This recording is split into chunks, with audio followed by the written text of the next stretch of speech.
হাসবুনাল্লাহু ওয়া নি'মাল ওয়াকিল 41 বার পড়লে কি হয় জানলে আপনি অবাক হয়ে যাবেন। এই দোয়াটি হচ্ছে খুবই চমৎকার একটি দোয়া।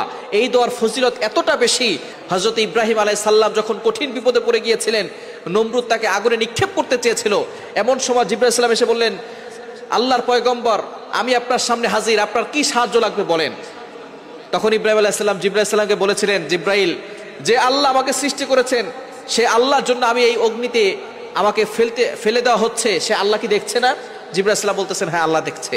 তখন জিবরাইল সাল্লামকে ইব্রাহিম আলাইহিস সালাম বললেন, যেহেতু আল্লাহ দেখছেন, সে আল্লাহ যদি চায় আমি আগুনে একবার নয় লক্ষবার ঝাঁপ দিতে প্রস্তুত আছি, আর আল্লাহ যদি আমাকে বাঁচাতে চান তাহলে আল্লাহই আমাকে সাহায্য করবে, তোমার সাহায্যের কোনো প্রয়োজন নাই। তখন জিবরাইল সাল্লাম আল্লাহ পাক রব্বুল আলামিনের কাছে চলে গিয়েছিলেন, আল্লাহ পাক রব্বুল আলামিন খুশি হয়েছিলেন। তখন এই দোয়াটি হযরত ইব্রাহিম আলাইহিস সালাম পড়েছিলেন, হাসবুনাল্লাহু ওয়া নি'মাল ওয়াকিল, আমার আল্লাহ আমার জন্য যথেষ্ট, আমার আল্লাহ আমার জন্য যথেষ্ট। এই দোয়াটি পড়ার কারণে আল্লাহ পাক রব্বুল আলামিন সরাসরি আগুনকে অর্ডার করেছেন, কুলনা ইয়া নারু কুনি বারদাও ওয়া সালামান আলা ইব্রাহিম, হে আগুন তুমি আমার ইব্রাহিমের জন্য শীতলময় ঠান্ডা হয়ে যাও, আরামদায়ক ঠান্ডা হয়ে যাও। সুতরাং আগুন ইব্রাহিম আলাইহিস সালামের একটা পশমও পোড়াতে পারে নাই। সুতরাং এই দোয়াটি হচ্ছে খুবই গুরুত্বপূর্ণ এবং ফজিলতপূর্ণ একটি দোয়া, হাসবুনাল্লাহু ওয়া নি'মাল ওয়াকিল।